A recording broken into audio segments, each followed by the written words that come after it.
se fait dans le monde sans militants. Et ce sont ceux qui permettent des réussites comme votre présence ce soir. Et comme j'inaugure en fait ce soir les 25 réunions que je dois faire en septembre, donc les ordonnances dans un peu toute la France, je suis content que ça commence par une salle pleine. Ça commence bien. Et Poujada, c'est parti. Et vous vous rappelez peut-être ce soir-là où il avait présenté le Code du travail au journal télévisé en début. Il l'avait présenté comme ça, et il avait dit 1,4 kg. Il fait 1,4 kg. Pour 6-7 millions de spectateurs qui regardaient, c'était extraordinairement agressif. C'est pas pour vous. Il fait 1,4 kg. Vous ne le lirez jamais. Il fait 1,4 kg. Ça ne vous est pas accessible, c'est trop gros. Ça n'est pas pour le commun des mortels. Il faut donc le diminuer, l'abaisser, le simplifier. Tout était dans le geste.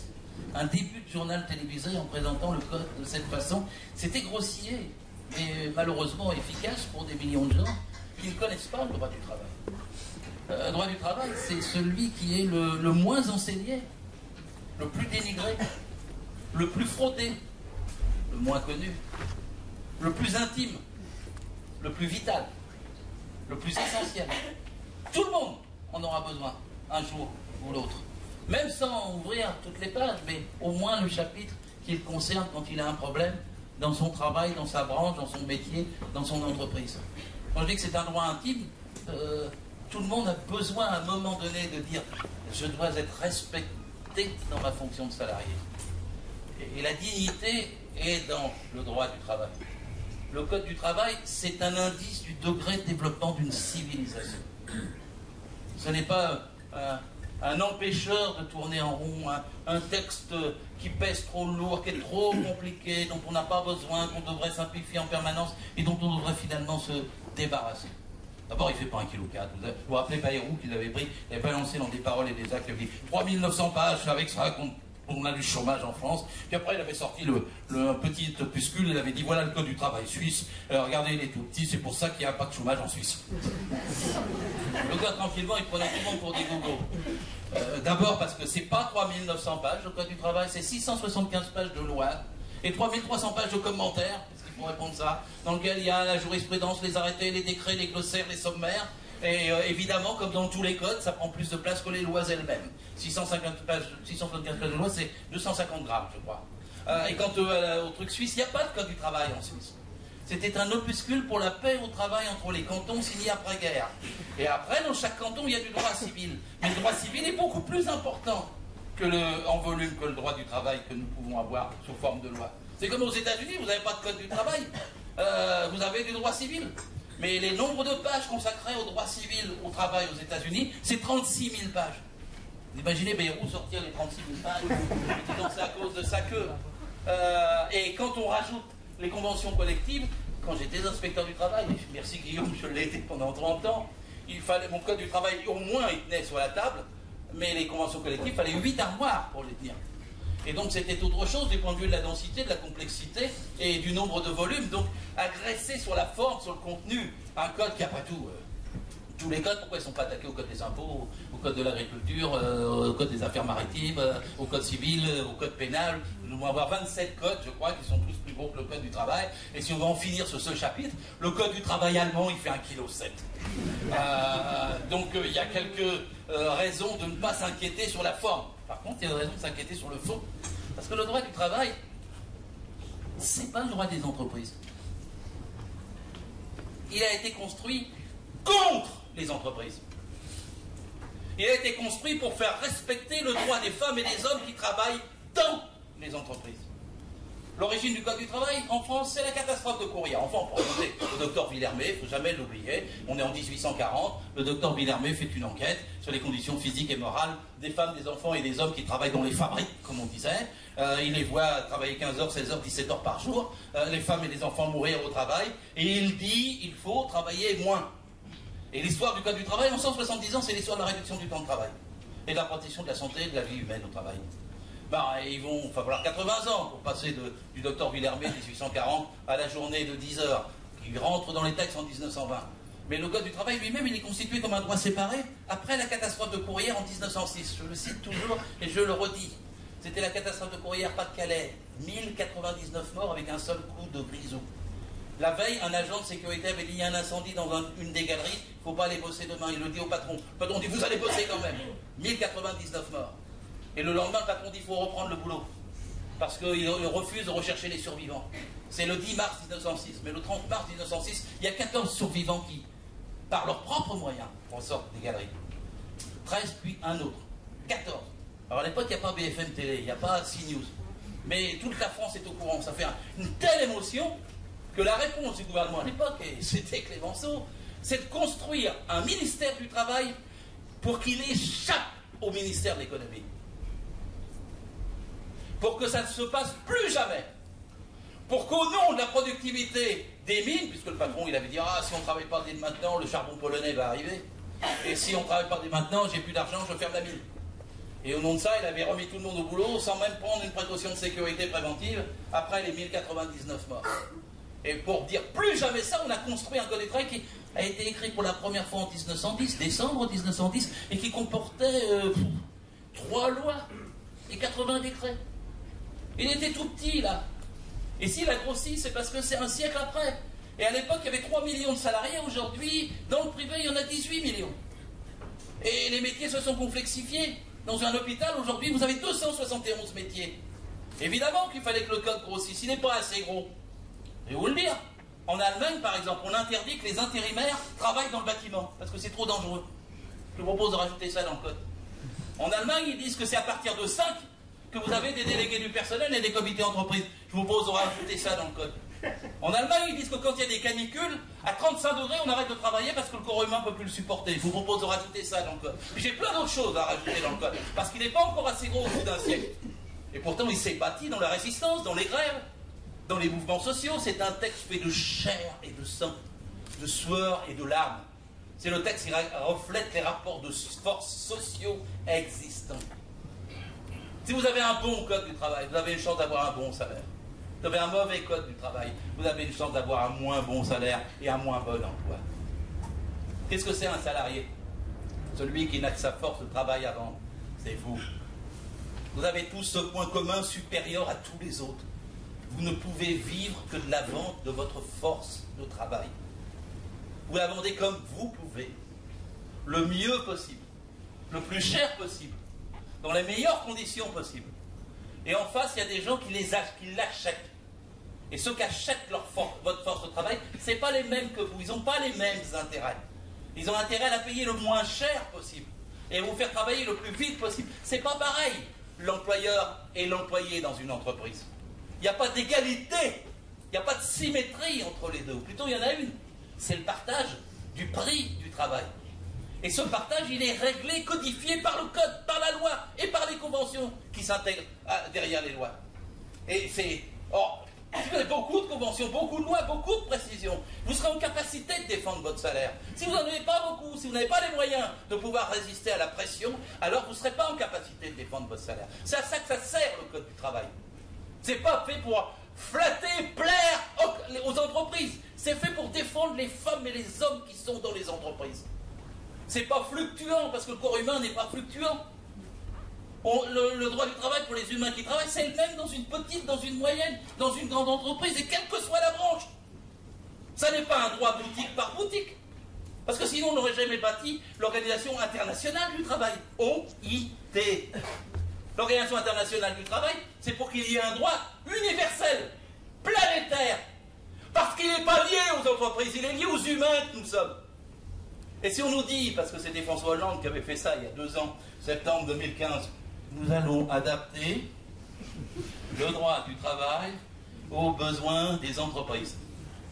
En une seule phrase, c'était une contre-révolution historique, juridique, théorique, pratique, qui soumettait les humains aux entreprises alors que ça faisait un siècle qu'on se battait pour soumettre les entreprises aux humains. Vous savez, la conception, je pourrais m'arrêter là dans mon exposé. Parce que la conception fondamentale qui est en jeu, c'est celle-là. Est-ce qu'on fait de vous des servants et des serviles? Ou est-ce que vous pouvez défendre votre dignité avec des textes de loi qui vous le permettent? Or, le contrat de travail, c'est pas Deliveroo. c'est pas le VTC, c'est pas le sauvage indépendant, sans foi, sans loi, sans droit. Le contrat de travail, c'est un lien de subordination juridique permanent. Quand vous êtes dans l'entreprise, il n'y a pas de liberté, il n'y a pas de citoyenneté, il n'y a pas d'égalité. C'est l'employeur qui décide la naissance du contrat, la gestion du contrat et la rupture du contrat, c'est pas vous. Il n'y a pas de volontariat en droit du travail. On vous dit, vous allez travailler le dimanche selon le volontariat. Essayez de travailler le dimanche si votre patron ne veut pas. Essayez de ne pas travailler le dimanche si votre patron veut. Vous êtes subordonné. Et c'est parce que dans le droit du travail, vous êtes subordonné qu'en échange, vous avez une contrepartie qui est le code. Qu'en échange, vous avez des droits parce que vous en perdez dans l'entreprise. Et, vous savez, il vous appelle, je fais toujours le sketch, je m'en excuse pour ceux qui l'ont déjà entendu, mais ça m'est tellement arrivé quand je bossais comme inspecteur, c'est d'avoir des DRH qui me disaient « Bonjour monsieur l'inspecteur, je vous présente mes collaborateurs ». Je disais « C'est quoi? C'est des... Ils ne l'avaient pas déclaré, ils sont extérieurs, ils ne sont pas salariés, et les DRH me disaient « Mais si monsieur l'inspecteur, ils sont salariés ». Je dis « Mais alors pourquoi vous les appelez collaborateurs? Vous faites à la fois collaborateur et subordonné. »« Ah mais si monsieur l'inspecteur, c'est pour les valoriser. Vous comprenez, on les appelle comme ça, c'est parce que... vous êtes sûr sur les 1000 nouveaux collaborateurs en 1945, dans le texte comme du travail, je ne suis pas sûr que ça aurait été valorisant. Et de me dire, la DRH, oui, mais si c'est la même génération, écoutez, parlons en droit. Parlez-moi de salarié, parlez-moi pas de collaborateur. Même dans le gros code du travail, il n'y a pas le mot collaborateur. Il y a le mot salarié. Et le salarié implique un contrat. Le contrat implique des lois, des règles, des normes qui vont avec. Et c'est ce qui protège le salarié. Pourquoi vous dites collaborateur? Pour éviter le contrat. Pour éviter la loi. Pas pour autre chose. C'est l'idéologie que vous faites en appelant les gens collaborateurs. Et vous savez, il y a eu beaucoup de choses dans ce type, puisque le MEDEF avait fait un colloque, il y a 4 ans, dans leurs locaux, sur la soumission librement consentie. En anglais, c'était compliance without pressure. Mon anglais est très mauvais, mais ça voulait très clairement dire qu'il fallait plus de subordination, parce que la subordination impliquait une contrepartie, mais si c'est la soumission librement acceptée, alors vous n'en faites plus avec le droit du travail. C'est bien le MEDEF qui a dit, le code du travail est l'ennemi numéro 1 des patrons. C'est bien Gattaz qui a dit ça. Madame Parizeau, vous connaissez, c'était la liberté de penser s'arrête là où commence le code du travail. Elle disait aussi la vie, la santé, l'amour sont précaires, pourquoi le travail ne le serait-il pas? Elle avait inventé des trucs qui vont très bien pour les ordonnances. C'était le droit du licenciement, c'est comme la séparabilité, c'est comme un divorce. Sauf que c'est toujours le même qui garde les meubles. Des formules, ils en ont inventé pour casser le code du travail considérablement. Mais c'est en fait pour casser la relation qui permet à un salarié de se défendre en droit, d'avoir des instruments pour le faire, la médecine du travail, les caisses régionales d'assurance maladie, les organismes de prévention dans le BTP, l'inspection du travail, et d'avoir ainsi des contrôles, des garanties qui font qu'ils ne sont pas maltraités, ni par la durée du travail, ni par les heures supplémentaires à payer, ni par les risques, ni par les accidents, ni par les handicaps possibles, ni par la souffrance au travail, ni par le harcèlement, ni par le burn-out. Tout cela doit être prévenu, doit être défendu par le code, par la loi. Alors, mais maintenant, c'est plus la loi, on va tout négocier. Tout négocier. Qu'est-ce que c'est la négociation dans une petite ou une moyenne entreprise, comme dirait Madame Pénicaud?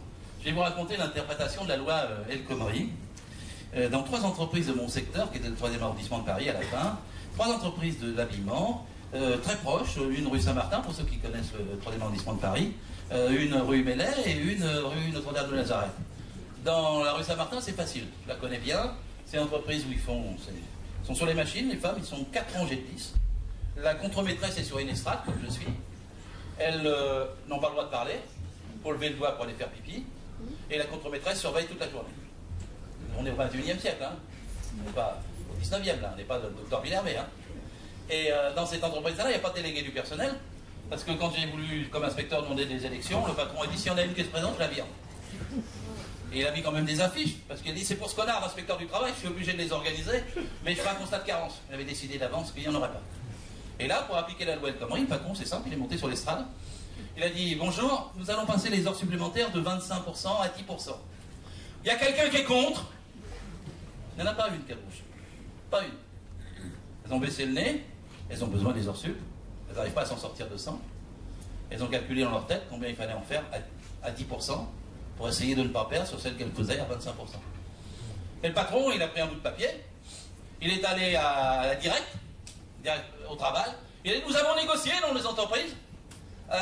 Ils sont tous pour 10%. Dans l'entreprise d'à côté, rue Mélès, c'est pas pareil, parce que le patron est plus sympa. Il y en a. Il y a plus d'empathie. Il a dit, je vais les garder à 25%. Bon, ça pourrait faire plus de marge, mais bon. Et puis ils ont du mal à s'en sortir, je les connais bien, ça fait longtemps que je les connais, ils bossent pour moi. Mais c'est le banquier qui arrive. Et le banquier dit, monsieur l'employeur, moi je suis banquier, ce qui m'intéresse dans les entreprises, c'est les marges qu'elles font. Et vous avez une entreprise, je ne veux pas vous la citer, à côté là, de rue d'ici, ils font des marges beaucoup plus importantes. Et puis vous avez un découvert à la fin du trimestre. Et il va falloir que je vous aide, vous avez besoin que je vous aide. Mais moi je veux bien vous aider si vous vous aidez vous-même. Si vous prenez des mesures. Alors, le petit patron dit, mais lesquelles? Le patron dit, mais pourquoi vous ne passez pas les heures sup de 25 à 10%? Alors avant la loi El Khomri, le petit patron pouvait dire au banquier, je ne peux pas, c'est la loi. Mais là ce n'est plus la loi, ça se négocie. Par conséquent, il ne peut plus invoquer cet argument. Et le banquier lui dit, mais si vous ne passez pas à 10%, je ne vous aide pas à la fin du trimestre. Alors le petit patron, il va aller voir ses femmes qui travaillent, et il va leur dire, je ne voulais pas, je voulais vous maintenir à 25%, mais je ne peux pas faire autrement. Parce que sinon je mets la clé sous la porte. On est fermé à la fin du trimestre. Il faut qu'on passe tous, vous passiez tous à 10%.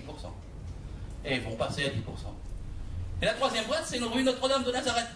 Ah, le patron, il en a que 15 des salariés, mais c'est un voyou, il triche avec tout, il met deux procès-verbaux, il a des clandestins, il ne respecte pas les horaires, il s'en fout, de toute façon la loi il s'en fout, il le dit d'ailleurs, mais c'est son comptable qui va venir, et qui lui dit, regarde René, il y a marqué que les heures supplémentaires maintenant, elles peuvent être soit majorées, soit compensées.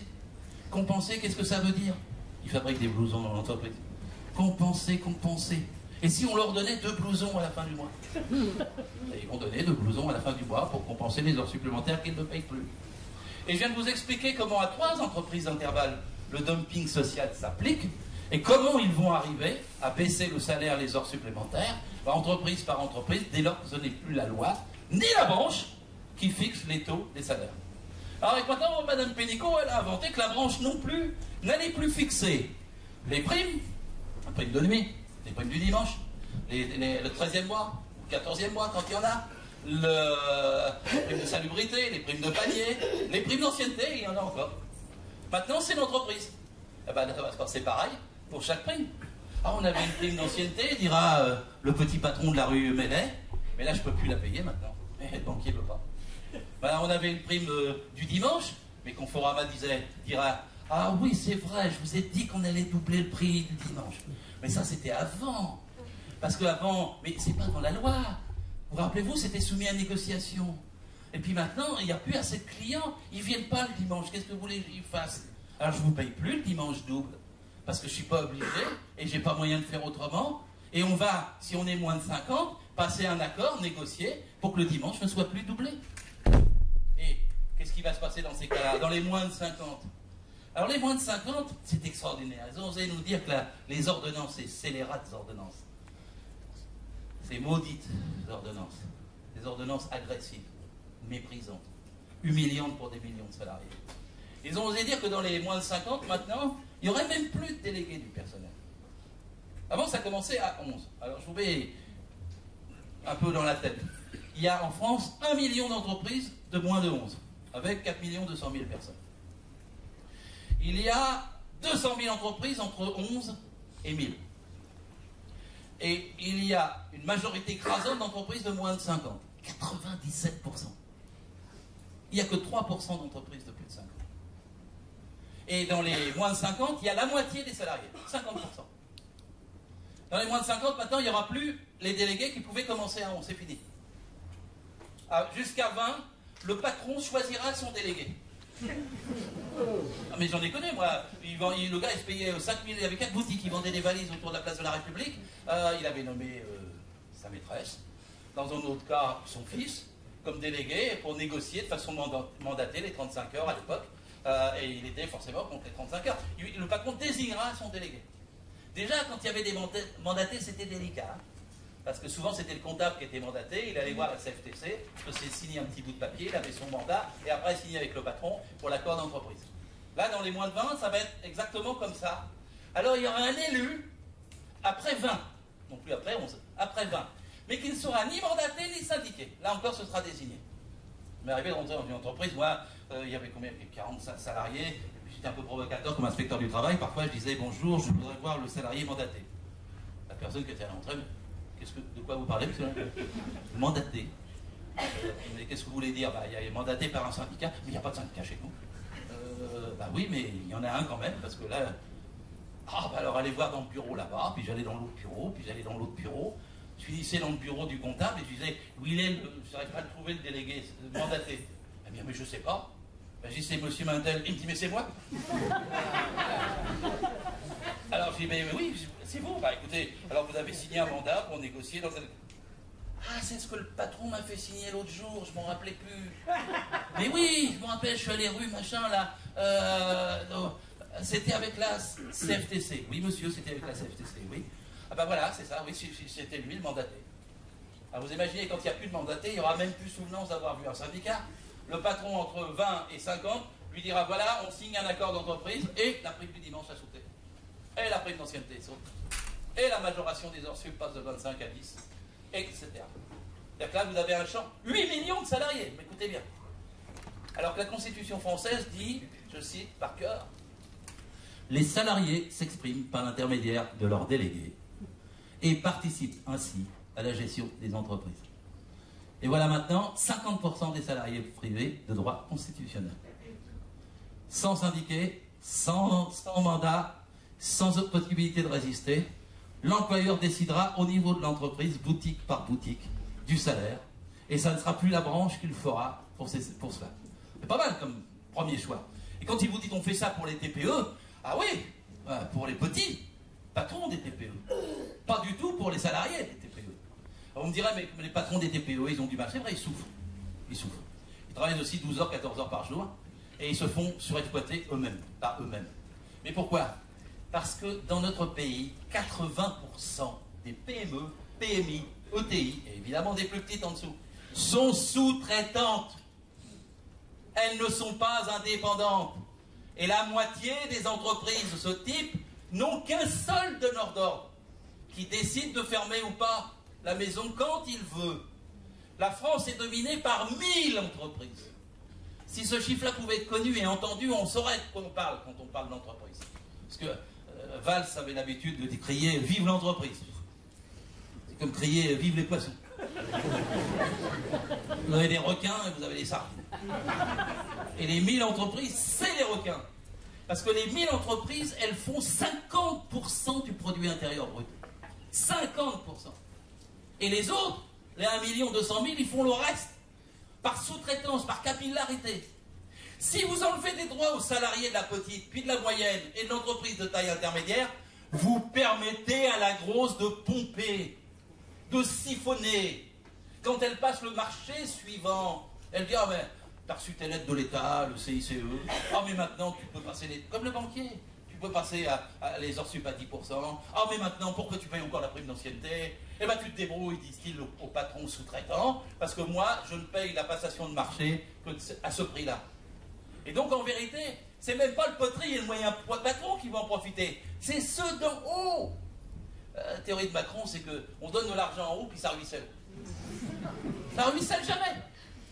Et comme la fameuse parabole avec les verres, là, tombés en un verre, puis des pyramides de verre, puis on verse du champagne en haut, puis vous êtes au coin avec votre verre, puis vous essayez d'avoir la goutte. Vous n'avez jamais la goutte. Et d'ailleurs, c'est pas le but du système. Le vrai but du système, c'est que ça siphonne, ça pompe, c'est comme les chalets. Que ça aille d'en bas, et que les petites, les moyennes, les entreprises intermédiaires fournissent la plupart de ce que sont leurs marges bénéficiaires à celles d'en haut. Et ça a marché depuis la loi El Khomri. La France est le recordman de dividendes d'Europe. Elle arrive juste en deuxième position avec 40,6 milliards l'année dernière, derrière les États-Unis, loin devant l'Allemagne, loin devant la Grande-Bretagne. Si vous avez une explication à chercher quand on vous dit il y a plus de chômeurs en France qu'ailleurs, il faudrait comprendre pourquoi. C'est la faute au patronat français. C'est lui qui est plus rapace que les autres. C'est lui qui ne se contente pas de petites marges. C'est lui qui veut demander la casse du Code du travail. Personne ne l'a demandé en France, aucun syndicat, aucune force sociale. C'est tout le MEDEF, de A à Z, qui depuis 15 ans depuis qu'ils ont fait leur refondation entre 1999 et 2001, mènent la guerre non seulement contre les 35 heures, la durée du travail, le code du travail, mais que t'en pas d'obtenir totalement satisfaction aujourd'hui avec les ordonnances Macron. C'est uniquement lui qui est en bataille, et c'est lui qui ferme les entreprises. Alors maintenant, ils disent même plus que les ordonnances vont être contre le chômage. Ils prétendent même plus ça. Vous avez entendu Édouard Philippe, il a dit ça va peut-être pas être ça, pas tout de suite. Ils ont même inventé des éditorialistes maintenant qui parlent de création, de destruction, destruction créatrice. Il faut quand même le faire. D'ailleurs, Macron, il a dit je ne suis pas là pour défendre les jobs existants. Que vous soyez tous dehors avec vos boulots pourris pourvu que vous deveniez un jour une start-up. Le but, il est ça, c'est de faire une mutation en profondeur, de charrier, de licencier, de pouvoir virer, de pouvoir rendre malléable le salariat de ce pays pour augmenter la marge, pour pomper, pour siphonner. C'est pas une loi travail, ne l'appelez pas ordonnance travail, ne l'appelez pas loi travail, c'est une loi anti-travail. C'est une loi dividende. C'est pas une loi pour vous faire plaisir, c'est pas une loi pour vous faire de l'emploi, c'est pas une loi pour faciliter l'embauche. D'ailleurs, l'INSEE a fait une enquête très sérieuse en juin dernier.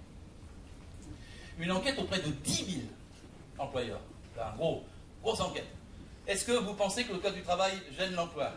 88% des patrons interrogés sur 10 000 répondent non. Le Code du travail ne gêne pas l'emploi. Jamais il a gêné l'emploi. Et jamais quand on a changé le Code du travail, ça a fait de l'emploi.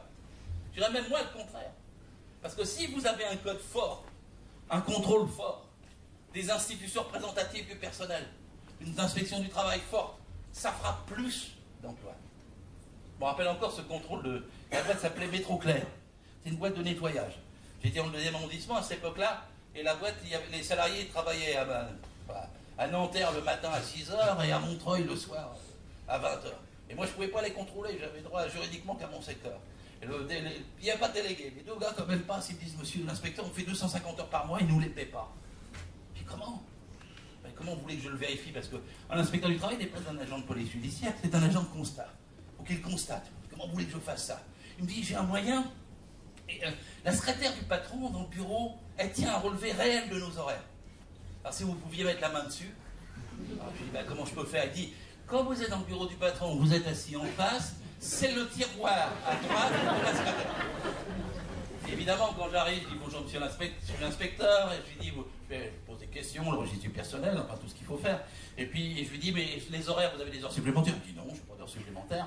Je lui dis, bon, bah alors vous êtes obligé de me signer de la main du chef d'entreprise un papier avec les horaires réels, ça c'était dans le passé parce que tout ça, ça s'ouvre.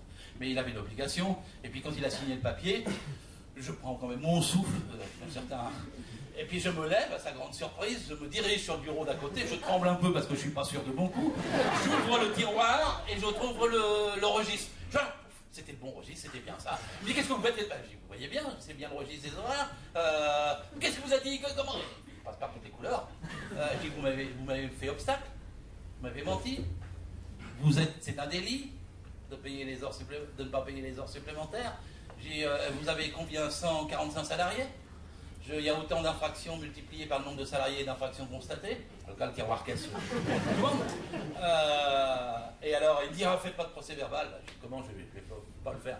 Il me dit, écoutez, j'embauche. Le gars, il a embauché 55 personnes pour garder les chantiers qu'il faisait avec des horaires légaux. Croyez-moi, en France, il y a 1 milliard d'heures supplémentaires qui ne sont pas payées, pas majorées, pas sur les feuilles de paye. C'est l'équivalent de 600 000 emplois. Vous voulez du travail? Moi, je vous en donne. Doublez le corps d'inspecteurs du travail. Faites respecter la loi aux inspecteurs délinquants, à ceux qui ne payent pas les heures supplémentaires.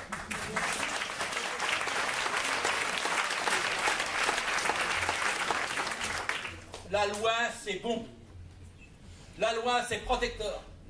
La loi, c'est pour les faibles qui n'ont pas de délégués, qui n'ont pas les moyens de se défendre, qui ne peuvent pas tenir tête à leur patron, qui ne peuvent pas faire respecter. Ah, tu restes ce soir, tu reviendras un peu plus tard demain. Oui, mais le soir, en principe, c'était pas prévu. Vous aviez quelque chose d'autre à faire. C'est pour ça qu'il y a une majoration pour les heures sup. Et si vous le faites le lendemain, il ne va pas vous laisser facilement plus une heure et quart pour 1 heure, sûrement pas. Et donc tout le monde sait ça, qu'il y a des heures supplémentaires par centaines de milliers qui sont impayées et pour lesquelles on ne peut pas se défendre, on ne peut pas rouspéter, parce que sinon on se fait taper dessus. Sans parler de... Même dans la fonction publique, les policiers qui ont je ne sais plus combien de millions d'heures supplémentaires et que ça doit être intolérable qu'un État ne paye pas les heures supplémentaires. Donc voilà, Quand il y a du droit, quand il y a de la loi, il y a du boulot. Quand vous rendez les gens flexibles, vous les faites travailler 2 fois plus à la place de ceux qu'on n'embauche pas. La flexibilité, c'est l'ennemi de l'emploi. Ça va être pas à l'emploi. Et donc leur baratin sur le thème on touche au code pour faire de l'emploi est un baratin absolument faux. Alors maintenant c'est, oui mais si on peut licencier, ça nous aidera à embaucher. Alors ça, je trouve que c'est dire que le patron est dissuadé de donner naissance à un contrat parce qu'il se préoccupe déjà de sa fin, me semble assez extraordinaire. Vous vous préoccupez de la mort du contrat avant sa vie. Vous dites que vous ne pouvez pas licencier parce que vous... Mais qu'est-ce que c'est pas licencier? Mais en France, le licenciement est extrêmement facile. Mais non, c'est pas possible, il y a les prud'hommes. Je suis employeur, je suis terrorisé par les prud'hommes. Vous savez combien de gens vont au prud'homme? 180 000 affaires sont pendantes. 180 000.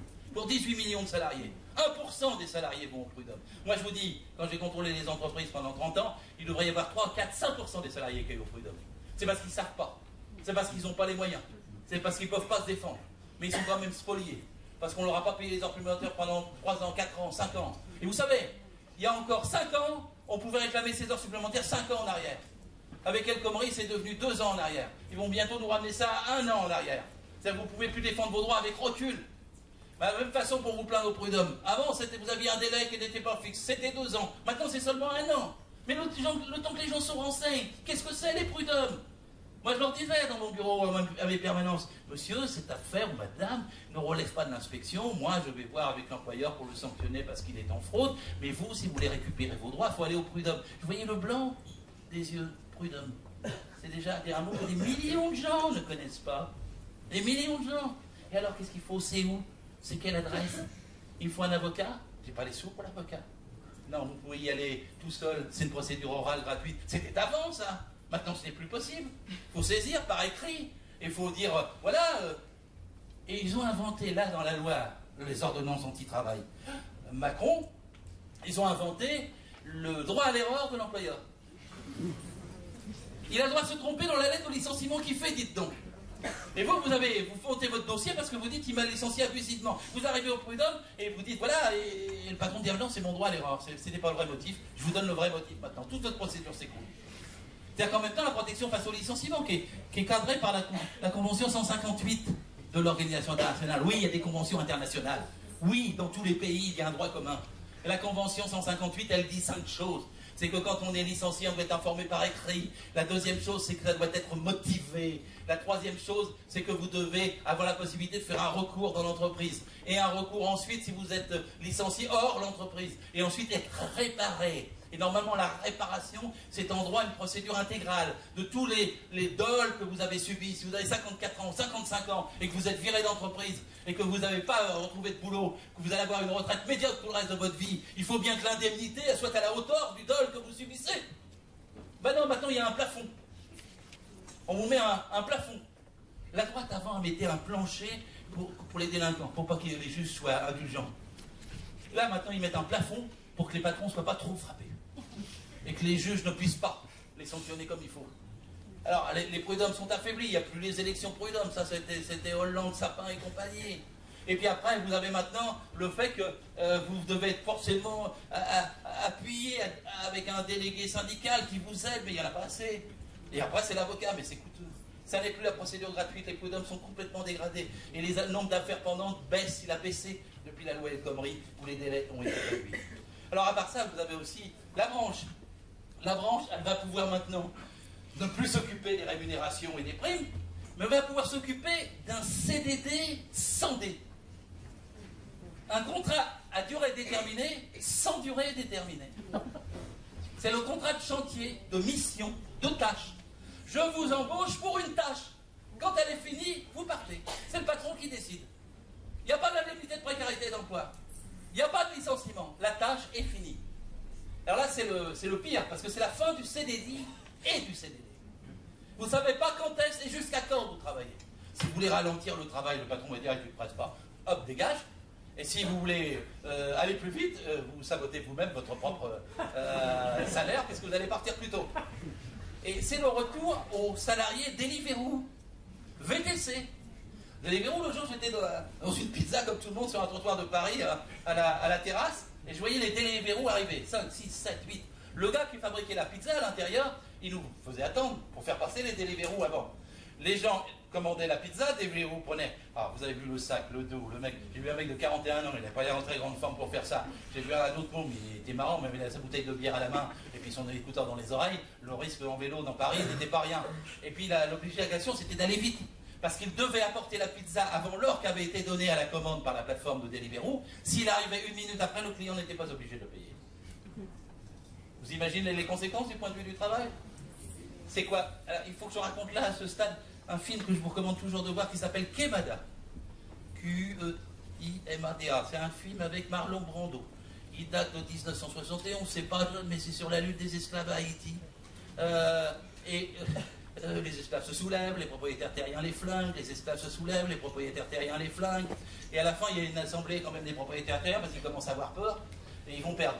Et Marlon Brando leur dit, allez, c'est l'agent anglais. Il leur dit, allez, arrêtez avec l'esclavage. Réfléchissez 2 minutes. Les esclaves, ça coûte cher. Vous êtes obligé de les nourrir quand ils sont petits. Vous êtes obligé de les nourrir quand ils sont malades, quand ils ne travaillent pas. Vous êtes obligé de les garder quand ils sont vieux. Donc en fait, ça vous coûte cher. Faites-en plutôt des salariés. Vous ne les paierez que quand vous aurez besoin d'eux. Vous n'aurez plus le reste à charge. Et évidemment, les propriétaires terriens sont séduits. Et c'est ainsi que le début du salariat remplace la fin de l'esclavage. Macron ne veut pas nous faire revenir à l'esclavage. Je ne dis pas ça. Il veut nous faire revenir au début du salariat.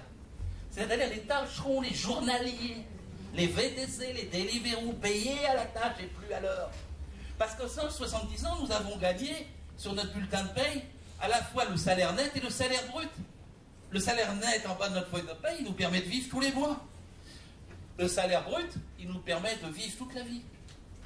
Il nous protège contre les aléas de la vie, la maladie, l'accident du travail, le chômage, la retraite.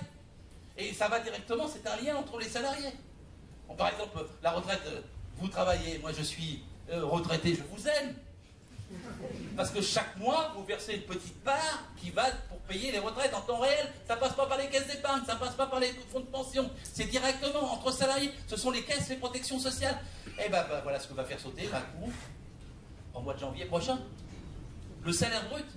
Expliquez aux gens que les cotisations sociales, ce n'est pas des charges. C'est des cotisations. C'est une partie du salaire, mutualisée, mise dans un pot commun et redistribuée à chacun selon ses besoins quand il est en charge de famille, en recherche de logement, au chômage, en accident du travail, en maladie ou en retraite. C'est ce qui est le plus beau, les cotisations sociales. Ce n'est pas une charge, c'est un bonheur. Et c'est ça qui va faire sauter. Écoutez bien comment il le fait. Il va évacuer la cotisation chômage. Il va évacuer la cotisation maladie. Il va reporter la cotisation retraite en 2019 sous forme de points. Et ils ont déjà écarté les allocations familiales sous Hollande. Donc ils vous détruisent cette partie-là du salaire brut. Et vous allez après payer par l'impôt. Après seulement. Parce que l'impôt était prévu d'être prélevé à la source en janvier 2018. Il reporte ça d'1 an. Et Édouard Philippe vous explique déjà que vous allez y gagner puisque vous aurez 200 € de plus dans l'année. C'est-à-dire qu'ils vont augmenter un petit peu le net et baisser beaucoup le brut. Les gens ont une illusion, j'ai 20 € de plus. Mais ils auront 250 € de moins. Ils ne le verront pas tout de suite. Ils le verront au moment de leur retraite, de leur maladie. Ils le verront au moment de l'accident. Et ils le verront au moment du chômage. Alors, pourquoi font-ils ça? Parce qu'il y a 2 systèmes de protection sociale en Europe. Il y en a un qui était appelé bismarckien. Et l'autre Beveridge, du nom du député anglais qui a fait ça en Grande-Bretagne. Le système bismarckien, il est que la cotisation sociale, la protection sociale, contre l'avis de Marlon Brando, elle est payée par le patron à la source avec votre salaire. C'est ce qu'on avait gagné en 170 ans depuis Quemada. Sur votre feuille de paye, le patron paye à la source votre protection sociale. Ça va être fini. C'est le plus grand gain que le patronat peut faire. Oh, ils n'ont pas commencé d'aujourd'hui. Ils ont voulu diminuer ce qu'ils appellent les charges à 1,2 fois le SMIC, 1,3 fois le SMIC, 1,6 fois le SMIC, 1,9 fois le SMIC. Là, ça sera pour tout. Tout va sauter. Et après, ce sera l'impôt, mais 1 an après, pour que vous soyez abusé, bien manipulé dans les bonnes taux. Et après, eh ben là, ça sera chaque majorité, chaque année, qui discutera. de ce que vous aurez comme part, votre protection sociale, ou comme part pour faire la guerre en Libye ou en Syrie. Parce que la particularité des cotisations, c'est qu'elles sont encore préaffectées. Écoutez bien ce mot, préaffectées. Vous avez 2,2 points, c'est préaffecté pour la maladie. Vous avez 2,7 points, c'est préaffecté pour la retraite. Préaffecté, ça veut dire que ça ne peut pas servir à autre chose qu'à ce pourquoi c'est collecté. Ah, ils vous font peur, ils vous disent c'est des prélèvements obligatoires. C'est moche les prélèvements obligatoires. Mais non, les cotisations sociales, c'est un prélèvement volontaire. Oh oui, ça abonde l'énorme caisse publique, 57% de dépenses publiques en France. Mais non, la sécurité sociale est de droit privé. Ils vont étatiser un organisme de droit privé pour mieux faire plaisir aux actionnaires et au patronat. Le libéralisme, c'est accessoire pour eux. Et vous paierez sous forme d'impôt, vous, ce que le patronat ne vous paiera plus sous forme de cotisation. Un transfert immense, immense. Et pour revenir à Marlon Mando, c'est-à-dire être payé journalier, Deliveroo, à la tâche, en contrat de chantier, de mission, à la journée, au mois, à l'heure. Et vous n'aurez plus, permettez-moi de dire que les C à la tâche, ils vont fleurir. Hein, parce que le CDD, il n'a plus de raison d'exister. CDD, vous allez trouver que c'était une sécurité. J'en avais pour 6 mois. Bah, maintenant qu'on a pour... on ne sait pas. Quand le patron veut. Et le patron, il décide. Et c'est vrai que l'entreprise, dans les moins de 50, il les fait. Et dans les plus de 50, eh ben, il n'y aura plus qu'un seul organisme, un comité d'entreprise groupant le CHSCT, les délégués du personnel et l'ancien comité d'entreprise. Donc il dit, ça va peut-être faire gagner du temps, toutes les institutions ne marchaient pas, et puis peut-être c'est mieux. Non, c'est pas mieux. Parce que s'il y avait des délégués du personnel, c'était pour regarder les problèmes individuels des gens. Ça prend du temps. De regarder celui qui est malade, celui qui est ceci, la promotion, la gestion du personnel, etc. etc. Il faut qu'il y ait des délégués du personnel pour parler du personnel. Comité d'entreprise, c'est pour regarder le fonctionnement de l'entreprise, essayer d'être informé, de voir ce qu'ils sont en train de faire, s'il y a une fusion, une session en vue, si on est en train de fermer ou pas. Ça demande du temps, de la connaissance, de l'éducation, de la formation pour les membres des comités d'entreprise. Et le CHSCT, c'est le plus criminel de le supprimer. C'était une réunion une fois tous les 3 mois. En France, il n'y a que 22 000 CHSCT. Pour 1 200 000 entreprises. 22 000 seulement. Alors l'avantage dans le CHSCT, c'est que l'inspecteur du travail peut être là, le médecin du travail est là, l'agent de la CRAM est là, les salariés sont là et le patron est là. Ici passe beaucoup de choses. On y passe la couleur des sièges, l'aération, la lumière, la machine dangereuse, la courroie. On y passe toutes les questions si on veut, parce que c'est ça qui protège. Si on avait eu un bon CHSCT à AZF, il n'y aurait pas eu d'explosion. Il y a 1200 entreprises Céveso. Alors ils disent qu'ils vont les y maintenir, mais elles sont dangereuses, les entreprises Céveso. Mais il y en a beaucoup d'autres qui sont dangereuses. Moi, j'ai visité des entreprises de bijouterie en plein 2e arrondissement de Paris, chez Cartier, où les gars étaient sur un petit bout de papier sur le fond de leur siège, avec le chalumeau à côté. C'était des sertisseurs de pierres précieuses. Les ouvriers les mieux payés, sans doute, de France, parce que ce qu'ils manient vaut plus que de l'or. Et puis, qu'est-ce qu'il y avait? C'était la plaque. C'était une plaque d'amiante.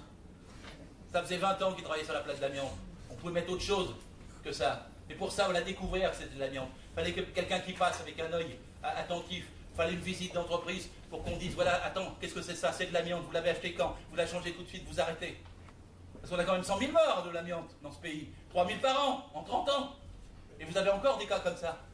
Et bien un CHSCT, ça sert à ça. Ça sert à voir que la femme de ménage, quand elle est en train de nettoyer le carreau, elle ne soit pas au-dessus du vide. Et qu'on trouve une solution pour qu'elle ne tombe pas. Ça sert à 1000 choses immédiatement pratiques. Mais ça, ils le suppriment, ils s'en foutent de la santé au travail, des conditions de travail, de la souffrance au travail. Ils n'en ont même pas parlé une seule fois. Ils n'ont jamais travaillé, Édouard Philippe. Et puis Macron. Il a passé une serpillière dans une cantine de sa circonscription, celui-là.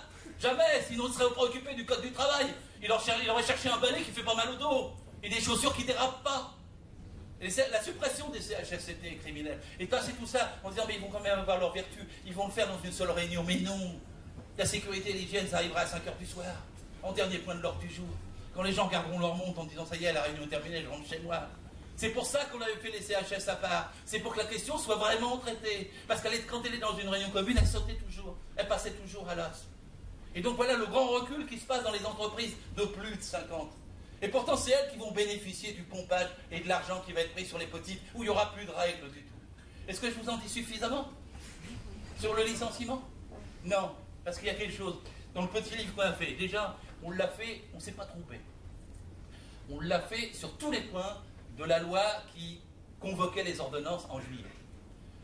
On l'a mis dans le mille surtout. Tous les points sont démontés, vus, analysés et décortiqués dans la destruction du Code du travail dans son passage à la suite. On en a oublié un, mais on ne croyait pas qu'il le ferait. C'est la rupture conventionnelle collective.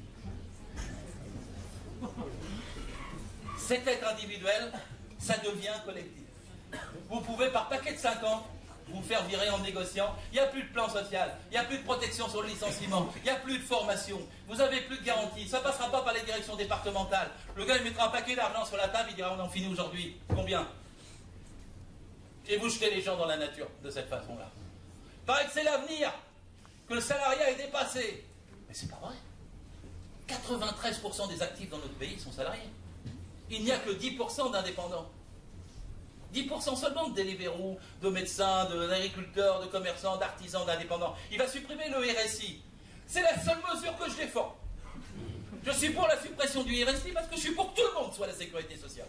Une seule sécurité sociale, une seule cotisation, et pas de 1000 fois au-dessus de complémentaires, de prévoyance, d'assurance et de mutuelles. En France, on a 1100 mutuelles. Elles ont 25% de frais de gestion. Elles servent à faire moucher les chevaliers et Las Palais à la gare de l'Est. Ou à vous faire des pubs après le journal télévisé sur la mutuelle machin, ça coûte cher, c'est pas dans vos frais. Si vous avez une seule sécurité sociale, il n'y aura pas besoin de pub, on économisera parce que le coût de la sécurité sociale c'est 5%, c'est pas 25% de frais de gestion. Donc je suis pour une grande sécurité sociale pour tout le monde, et les indépendants qui rejoignent la sécurité sociale. Mais ça, c'est rapprocher le statut des indépendants des salariés. Ce n'est pas faire passer les salariés indépendants et des libéraux. Il faut être conséquent. Et 93% des actifs sont salariés. Nous sommes forts. Nous n'avons jamais été aussi nombreux. En 1945, en France, il n'y avait que 55% de salariés. Les indépendants étaient 45%. C'est pour ça qu'ils voulaient à l'époque ne pas s'affilier à la Sécu. Ils croyaient qu'elle ne tiendrait pas. C'est eux qui ont perdu. C'est les salariés de la Sécu qui ont gagné. Et maintenant, ils vont remettre ça en cause. Ils vont faire payer les indépendants par les salariés tout en affaiblissant la Sécu et en transformant en impôt. Macron, c'est la plus grande contre-révolution que vous pouvez avoir. Si quelqu'un a cru qu'il était du centre, enlevez la boue de vos yeux, s'il vous plaît. C'est Thatcher. On a annoncé souvent que le patronat français avait des remords de ne pas avoir pu faire Thatcher et Reagan en son temps. C'est ce que Macron va faire si on ne l'arrête pas.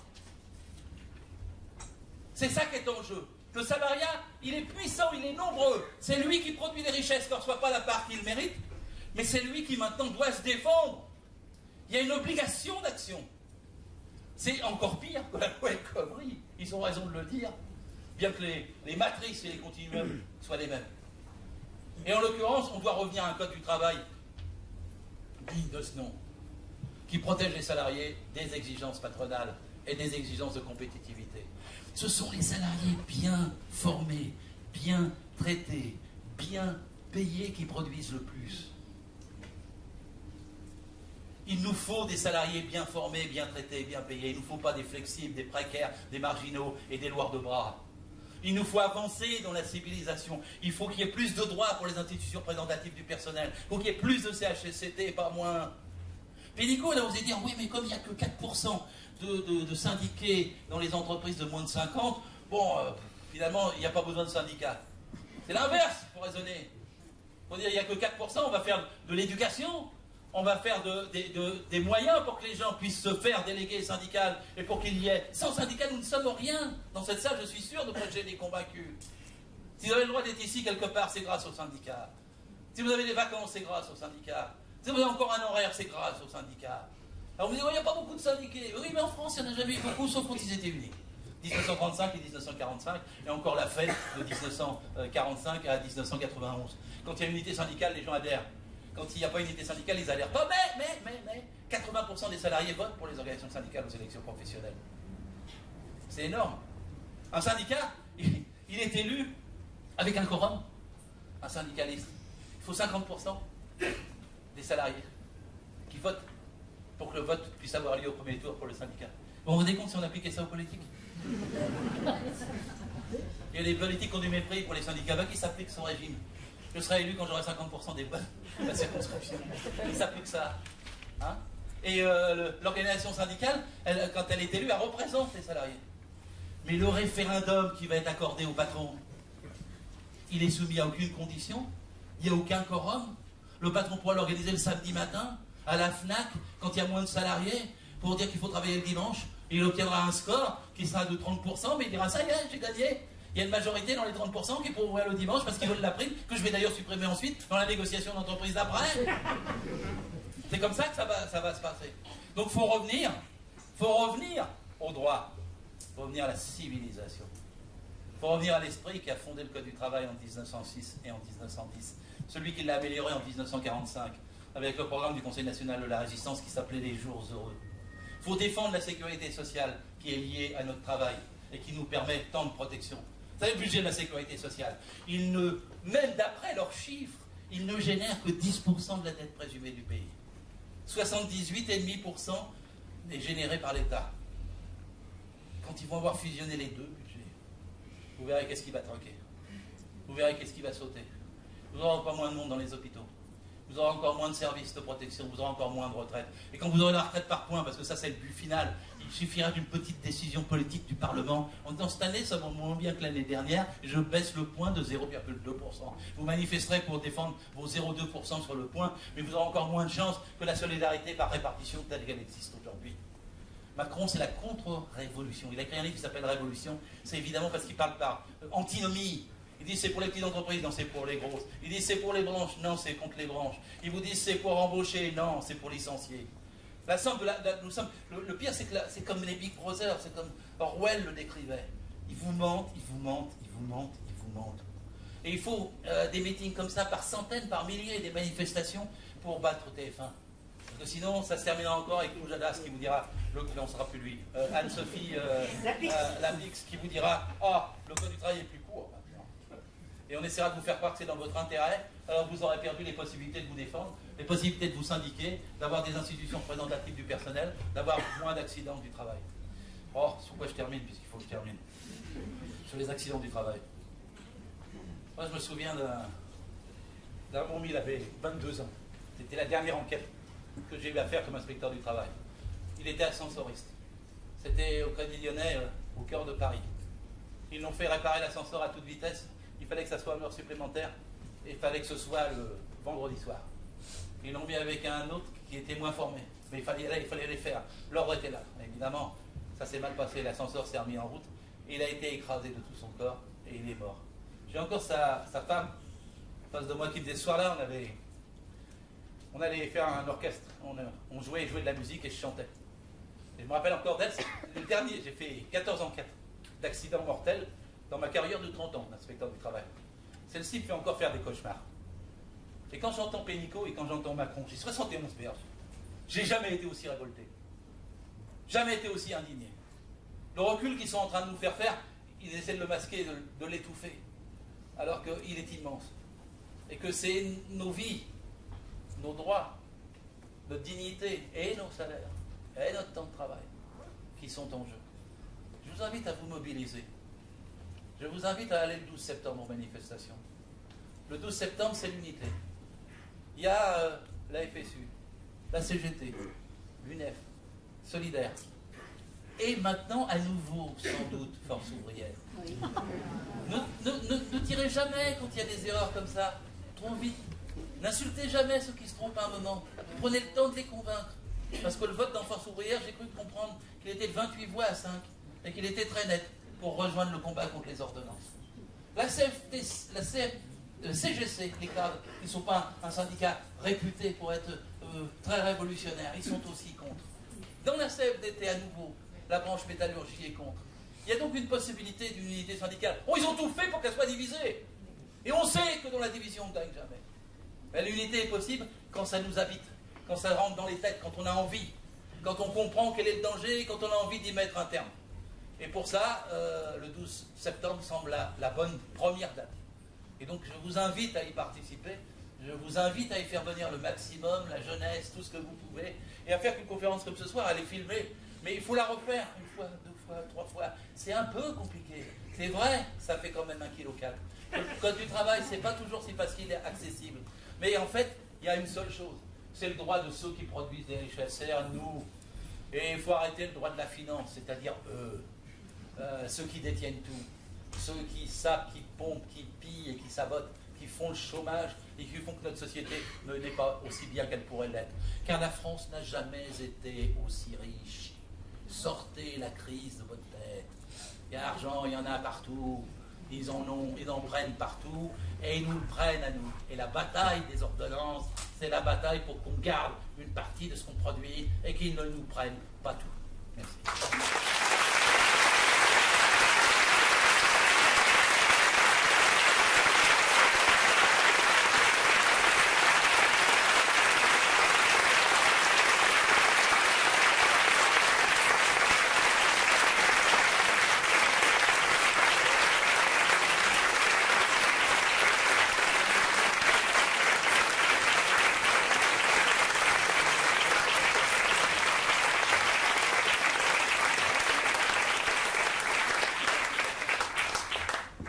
Merci beaucoup, Gérard Filoche. Du coup, maintenant, si vous voulez, on va faire un tour de questions.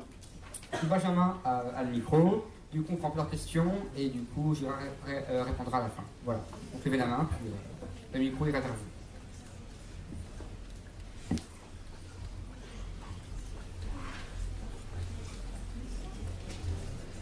Moi, ce n'est pas une question, mais je voudrais donner un témoignage. Dans les années 70, je travaillais dans le bâtiment.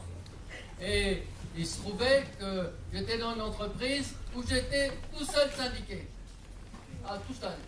Et les camarades avaient négocié la convention collective départementale, comme quoi les représentants de la commission paritaire pouvaient être des syndiqués tout court, même s'ils n'étaient pas délégués dans leur entreprise.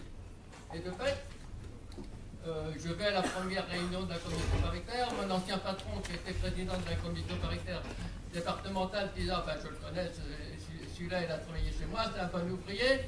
Et puis, à la deuxième commission paritaire, le lendemain, mon chef me dit patron ne veut pas que tu embauches, il faut que tu ailles à la boîte. Alors, à la place d'aller à la boîte, j'avais été au syndicat, et il voulait me licencier parce que j'étais pas bon, etc. Et voilà. Et il se trouve que ben, le patronat français est anti-syndical depuis tout le temps.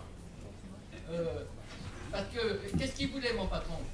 Il ne voulait pas avoir de délégué du personnel dans sa boîte. C'était que ça.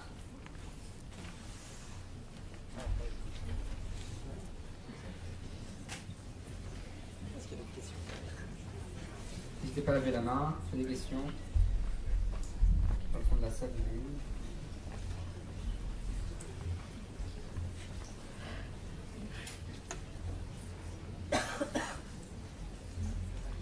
Bonsoir. D'abord, merci pour votre pertinence. Levez-vous, s'il vous plaît. Comment? Levez-vous, s'il vous plaît. Ok. Donc, merci déjà pour votre pertinence et vos interventions. Je pense parler au nom de tout le monde pour dire que ce que vous avez dit ce soir est super important. Et merci pour votre pédagogie aussi. J'aurais plutôt deux questions à vous poser. La première, ce serait concernant l'emploi, puisque clairement les ordonnances et toutes ces lois qui essaient de faire passer, toutes ces contre-révolutions, ils essaient de les faire passer au nom de la bataille pour l'emploi. Parce que la bataille pour l'emploi, c'est pas un petit peu une bataille perdue d'avance, même si je sais qu'elle est très très réelle pour les gens et que les gens ont besoin d'argent pour vivre. Est-ce que c'est pas un peu notre enjeu, c'est aussi de leur dire que l'emploi c'est pas la vie et que c'est le travail qu'on veut, pas forcément l'emploi.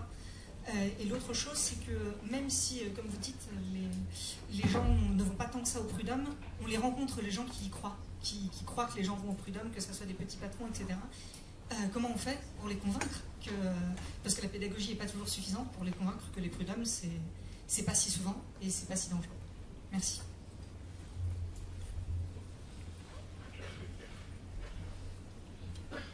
Alors, une question ici et une question là-bas après.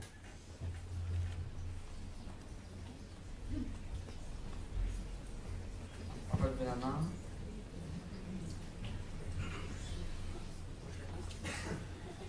Bonsoir, merci beaucoup Gérard pour cet exposé, cette conférence. Vous parlez de vos ajouts au Code du travail français, vous faites référence à l'allemand.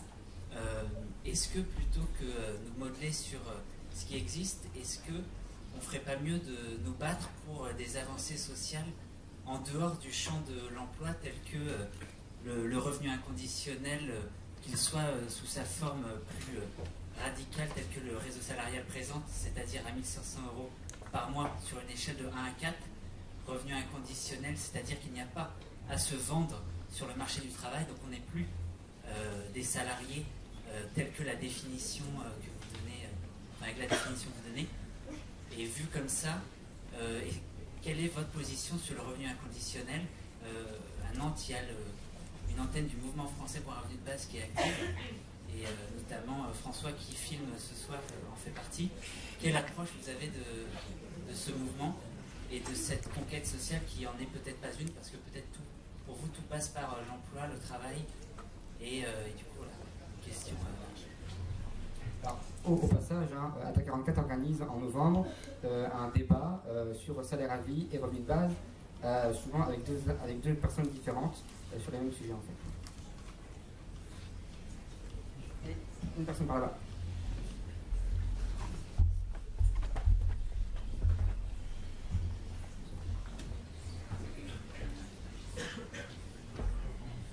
Oui, bonsoir, merci Gérard Filoche. Moi j'ai une question très personnelle à te poser, enfin je crois qu'on peut se tutoyer. Moi aussi je suis une militante, mais tu vois, je suis restée fidèle à mes idées révolutionnaires, communistes.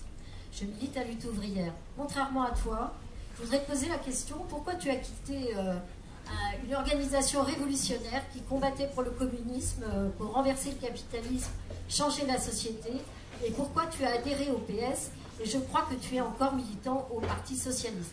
Alors ça, vraiment, avec tout ce que tu nous as dit ce soir, sur les lois Macron, qui viennent directement des lois El Khomri, elles-mêmes impulsées par Hollande, et elles-mêmes aussi impulsées bien avant par tous les gouvernements qui se sont succédés.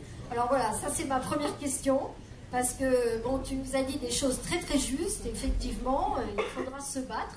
Alors là, on est tous d'accord là-dessus. Le 12, il faut qu'on soit massivement dans la rue. Je crois que c'est le début. Macron, finalement, il est en train de mettre tout le monde contre lui. Il continue, des jeunes aux vieux, je crois que, et aux salariés. Je crois que si ça continue, effectivement, tout le monde va être en colère. Et ça peut être le début d'une bagarre qui peut démarrer peut-être le 12 et se prolonger, on verra bien. Mais effectivement, il faudra s'organiser. Il faut que la classe ouvrière, elle relève la tête.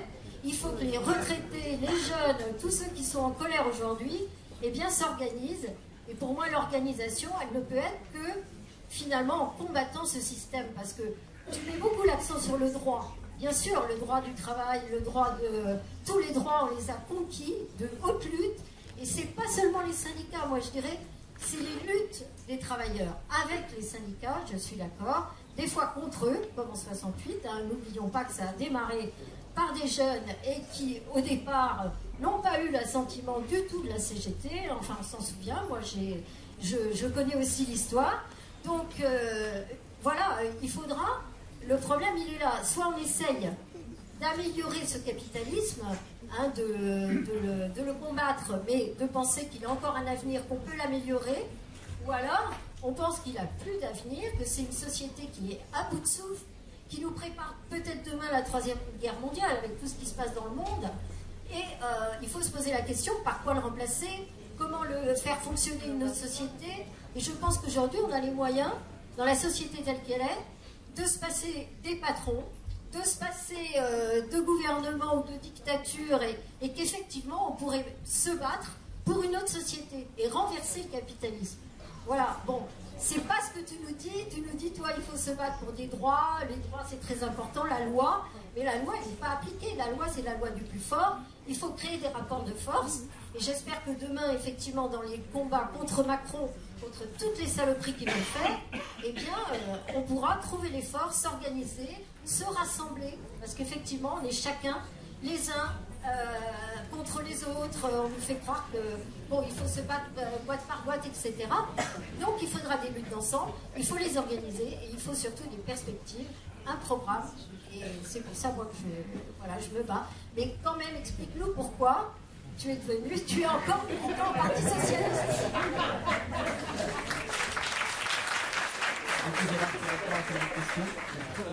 Non, mais quand c'est là que du coup on fera après un autre tour en fonction du temps qui nous reste. Tu l'écoutes. Alors, dans l'ordre, oui. Moi, j'ai vu des patrons qui me disaient, j'ai pas de comité d'entreprise, monsieur l'inspecteur, c'est parce que les gens sont heureux chez moi. Et qu'ils ne voulaient pas déléguer du personnel. J'ai vu un cas, pour dire la petite boîte de 14 personnes. C'était pas le bâtiment, c'était la petite boucherie dans le 3e arrondissement où il y avait 8 femmes qui travaillaient pour faire de la petite finition de bijoux sur des tabourets de bois rond. 8 heures sur un tabouret de bois rond, c'est une forme de souffrance. Alors elles ont fait une pétition pour avoir un fauteuil, enfin un siège, avec un couloir et si possible 5 roues pour pouvoir se tourner et ne plus être assis sur le tabouret de bois rond. Le patron s'est entré dans une colère folle. Comment une pétition chez moi? Jamais! Je suis un ancien ouvrier, il n'y en aura pas, il ne faut pas le déléguer. Il a fallu que j'y aille 4 fois comme inspecteur pour dire que vous êtes obligé. Son comptable a dit vous devriez quand même parce que c'est entrave, vous allez avoir des difficultés. Il a fini par, au bout de 4 mois, par faire des élections parce que les élections, ça permettait à 2 d'entre elles de pouvoir résister et de négocier dans des conditions où elles étaient défendues par l'organisation syndicale. Et 4 mois. 4 mois. Pour obtenir, moi dans ce jour-là, en plus j'étais bête, j'étais tellement pris dans d'autres activités, je repasse par l'entreprise en allant dans une autre, et je fais des tensions. Et les femmes sont même me disaient, regardez, regardez, quoi? Elles avaient tout un siège. Elles avaient gagné un siège. 4 mois de bataille en passant par des élections de délégués pour pouvoir résister à ce petit patron. Voilà. S'il n'y a plus de délégués, s'il n'y a plus de droits du tout, si on peut licencier facilement, si on peut changer les horaires et que maintenant le salarié qui refuse, il est licencié à 7 heures, donc l'accord d'entreprise est passé. Tout ça, ça sautera en éclats et on regrettera le moment où même on essayait de faire valoir un droit pour avoir un délégué. Parce que quand on n'aura plus le droit d'avoir un délégué, les rapports de force, il se sera dégradé. Et la loi aide aux rapports de force. C'est l'expression des rapports de force. Avoir des mauvaises lois ou pas de loi n'aide pas à la lutte. Et la lutte est moins bonne.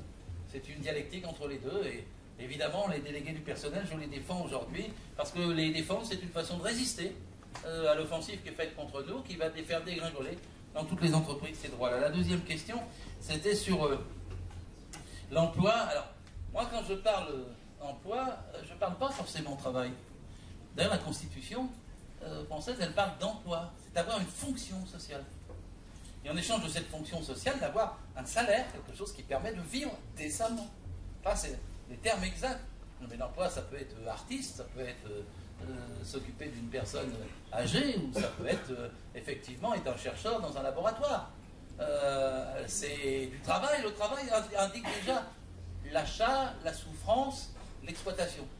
Parce que l'entreprise est un lieu d'exploitation. Un jour, je crois que c'est Cazeneuve, il m'avait dit non, Filoche et Radotte, c'est plus un lieu d'exploitation comme dans le passé. Ah bon, c'est quoi? C'est un dancing, l'entreprise? Là, pour faire la salsa. Non, évidemment, c'est un lieu d'exploitation. Et d'ailleurs, une entreprise qui n'exploite pas, elle meurt. C'est des petits patrons qui me disent ah, tu me traites d'exploiteur. Je t'insulte pas. C'est la norme. Si tu n'exploites pas, ton entreprise est finie. La question, c'est que dans quel terme ça se passe et comment tu incarnes le rapport de force entre celui qui est exploité et l'exploiteur et combien ça vaut et dans quelles conditions, je l'ai dit toute la soirée. Alors l'emploi, le travail et l'emploi, les deux, il y en a pour tout le monde. Le travail n'est pas fini. Ce qu'ils nous disent là-dedans, c'est pour vous faire casser les chaînes. Le travail, c'est une comète en expansion infinie pourvu qu'on le répartisse. Ah oui, là, j'ai parlé de répartition du temps de travail. Mais dans toute société, le travail est partagé. Le partage du travail existe partout. Aujourd'hui, il existe. Il y a 6 millions de chômeurs, il y a 6 millions de personnes qui travaillent 60 heures. C'est une forme de partage. Sauvage. Mais c'est une forme de partage. Quand je parle de civilisation, je veux dire qu'il faut 32 heures. Et c'est une autre forme de partage. Il y a des gens qui disent « Oh non, je veux bien partager le travail, mais pas le mien. Le mien est irremplaçable, je suis un cadre supérieur, je ne veux pas partager. » Enfin, les cimetières sont remplis de cadres supérieurs qui ne voulaient pas partager leur travail. Ils se partagent nécessairement. Et le partage du travail, c'est ce qui permet à la société de fonctionner, aux salariés, de pouvoir se répartir les richesses qu'ils produisent.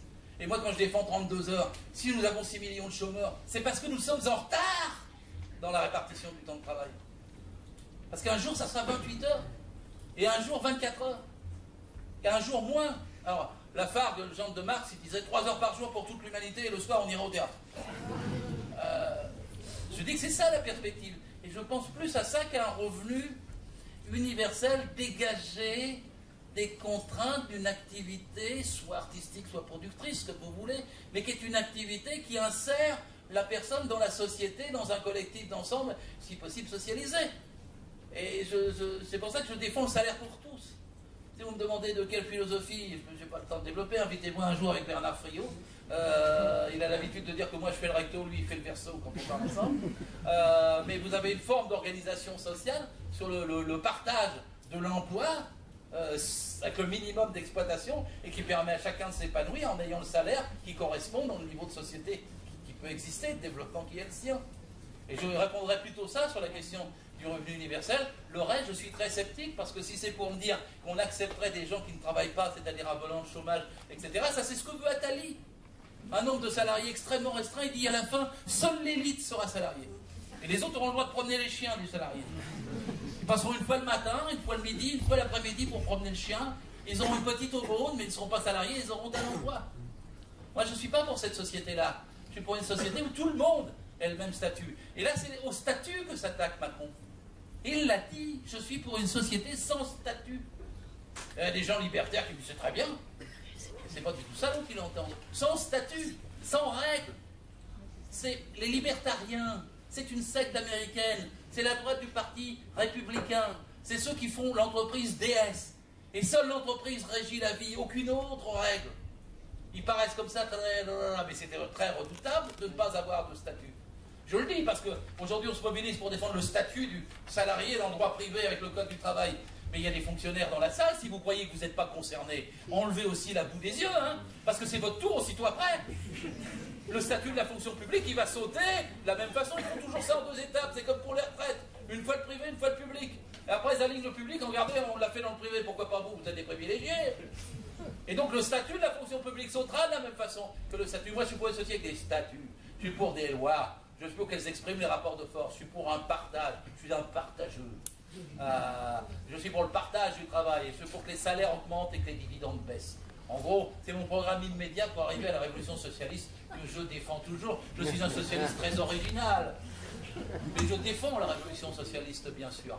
Je suis plutôt dans la tradition de Jaurès, et je ne vais pas dans celle de Hollande que j'ai combattu pied à pied pendant 5 ans, depuis l'ANI, l'accord national interprofessionnel du 11 janvier 2013 et la loi Sapin du 14 juin 2013, depuis la loi Rebsamen du 9 août 2015, et la loi Macron numéro 1, avant qu'il fasse la numéro 2, et avant qu'El Khomri passe par là.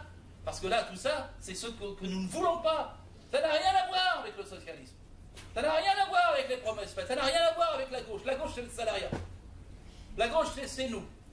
La gauche, elle est diverse, elle est plurielle. Elle ne peut pas être représentée par un seul parti. Il y a les syndicats, il y a les associations, il y a les partis. Il faut l'unir. Il faut trouver ce qu'il y a de point commun. Chacun a le droit de penser ce qu'il veut. Mais il faut trouver ce qu'il y a de point commun. Il faut trouver la force commune, l'intérêt commun. Et c'est ça qui permettrait de marcher à une société socialiste. Et marcher à une société socialiste, c'est répondre sur le partage du travail. Et je l'ai dit, passer vers 32 heures. Les prud'hommes, oui, ils détruisent les prud'hommes, et c'est une ligne de défense, maintenant devenue fragile, mais qu'il faut essayer de consolider. Il n'y a plus d'élections prud'hommes, sinon il y avait quand même 35% de gens qui votaient. Et puis il faut essayer d'aider tous ceux qui y vont, et ceux qui n'y vont pas à y aller. Pour faire de l'information, c'est aussi le travail des syndicats. Chers camarades de lutte ouvrière, mais chacun milite où il veut. La question, c'est le fond de ce qu'on défend. Et je n'ai aucune gêne à défendre. Et chacun a à convaincre. Moi, je veux bien, je sais que j'ai un pari en étant en parti socialiste, donc on me dit c'est de plus en plus impossible, je finis un peu par le croire. Mais c'est un pari auquel je ne peux pas renoncer tant que ça ne sera pas clair que je ne peux pas y arriver. Je rêve d'être Jérémy Corbyn en France, comme ça. Il a gagné le Labour Party, et le Labour Party est passé de 0 à 600 000 membres. Et c'est vrai que j'étais pas à l'aise, c'est vrai, quand je me disais je suis dans un cercle de 7, 8, 10 personnes, et comment je peux faire pour parler à 1 million de personnes, et que je suis préoccupé par parler à 1 million de personnes, et à dire à ces millions de personnes, voilà vos points communs, comment on peut faire ensemble, comment on peut agir. C'est vrai que c'est ma préoccupation, je me trompe peut-être. Mais c'est le choix que j'ai fait comme militant, je le répète, plutôt Jaurès que Hollande, je parle pas de Valls. Et je suis plutôt pour changer ce parti, sinon il mourra. il est déjà dans un état de mort clinique avancé. Le diagnostic est grave. L'issue n'est pas encore fatale. Il tiendra en congrès en février prochain. J'essaie d'y poser des questions politiques. Si je n'y arrive pas, j'en tirerai les conclusions. Mais je veux le dire maintenant, de toute façon, ce n'est pas le Parti socialiste, ni aucune des forces politiques qui existent qui est capable de résoudre notre problème.